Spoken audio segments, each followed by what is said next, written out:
ইয়া রাসূলুল্লাহ, ইয়া হাবিবাল্লাহ, ওগো নবীজি, মক্কার বেঈমান কাফেররা যে পরিমাণে তীর নিক্ষেপ করতেছে, ওগো নবীজি, আমার তো মনে হয় এই মুহূর্তে আপনার উপরে তীর লেগে যাবে। আল্লাহ নবী বিশ্বনবী রাহমাতুল্লাহ আলাইহি নজর ইবনে আনাস রাদিয়াল্লাহু তাআলা আনহু বলেন, ইয়া রাসূলুল্লাহ, ইয়া হাবিবাল্লাহ, ওগো নবীজি, আপনি যদি অনুমতি দেন, ওগো নবীজি, আমি আপনার পাহারাদারি করব। আল্লাহ নবী বিশ্বনবী রাহমাতুল্লিল আলামিন সাহাবীর জন্য তখন দোয়া করলেন, নজর ইবনে আনাস রাদিয়াল্লাহু তাআলা আনহুর জন্য দোয়া করলেন। তখন ডাক দিয়া বললেন, প্রভু, ওগো আল্লাহ, নজর ইবনে আনাস আমার পাহারাদারি করবে।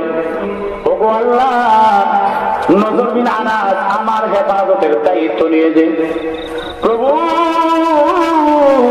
প্রভু, কাল কিয়ামতের ময়দানে কঠিন হাসরের মাঠে এই নজর ইবনে আনাসের জন্য তুমি একটা জান্নাতের ঘর বানাই দিয়ে, বলেন না সুবহানাল্লাহ।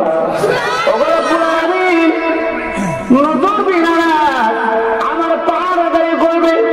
ওগো রব্বুল আলামিন, জান্নাতের মধ্যে নজর ইবনে আনাসের জন্য তুমি একটা ঘর বানাই দিও। ভাইরা আমার, তাকায় দেখুন, আল্লাহ নবী বিশ্ব নবী রাহমাতুল্লিল আলামিন সাহাবীদের জন্য দোয়া করবেন, আর আল্লাহ রাব্বুল আলামিন কবুল করবেন না তা কখনো হতে পারে না।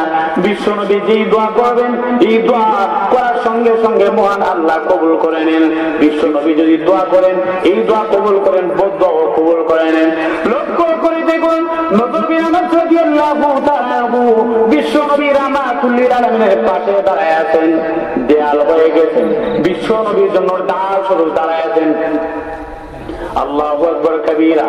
এই মুহূর্তের মধ্যে দেখা গেল মক্কার বেঈমান কাফেররা একের পর একটা তীর তখন নিক্ষেপ করতে লাগলো। এই মুহূর্তের মধ্যে নজর ইবনে আনাস রাদিয়াল্লাহু তাআলা কখনো হাত দ্বারা প্রতিহত করেন, আবার কখনো নিজের বুকটা তীরের সামনে তখন তারের মতো দিয়ে দেন। এই মুহূর্তের মধ্যে নজর ইবনে আনাস রাদিয়াল্লাহু তাআলা একের পর একটা তীর দেখা যায় দিতেছেন, একের পর একটা তীর আসতেছে। নজর ইবনে আনাস রাদিয়াল্লাহু তাআলা হাত দ্বারা প্রতিহত করেন, এইভাবে ডাল হয়ে গেলেন বিশ্ব নবী রাহমাতুল্লিল আলামিনের সম্মুখে। বিশ্ব নবীর জন্য তখন ডাল হয়ে গেলেন। লক্ষ্য করে দেখেন, এই মুহূর্তের মধ্যে যুদ্ধ যখন শেষ হয়ে যাইতেছে, যুদ্ধ শেষ হওয়ার এক পর্যায়ে নজর ইবনে আনাস রাদিয়াল্লাহু তাআলা আনহু আল্লাহ নবী বিশ্ব নবী রাহমাতুল্লিল আলামিনের সম্মুখে গেলেন। এবার দেখা গেল নজর ইবনে আনাস রাদিয়াল্লাহু তাআলা আনহু উনার চক্ষুর মধ্যে দেখা একটা তীর পড়ে গেল। লক্ষ্য করে দেখুন, যেই মুহূর্তের মধ্যে নজর ইবনে আনাস রাদিয়াল্লাহু তাআলা আনহুর চক্ষুর মধ্যে একটা তীর নিক্ষেপ হইল, এই মুহূর্তের মধ্যে নজর ইবনে আনাস রাদিয়াল্লাহু তাআলা আনহু ওনার চক্ষুতে কুত্তিটা বের হয়ে গেল। আল্লাহু আকবার কবীরা। এই মুহূর্তের মধ্যে নজর ইবনে আনাস রাদিয়াল্লাহু তাআলা আনহু বিশ্ব নবী রাহমাতুল্লিল আলামিনের সম্মুখে দাঁড়াইলেন। আল্লাহ নবী বিশ্ব নবী রাহমাতুল্লিল আলামিন নজরের দিকে তাকায়া বিশ্ব নবী তখন কাঁদে, বিশ্ব নবী চোখের পানি ছেড়ে দিয়া কাঁদে। আল্লাহ নবী বিশ্ব নবী রাহমাতুল্লিল আলামিন ডাক দিয়া বলেন, ও আমার সাহাবী নজর ইবনে আনাস, তোমার এই অবস্থা কেন? তোমার এমন অবস্থা কিভাবে হইল?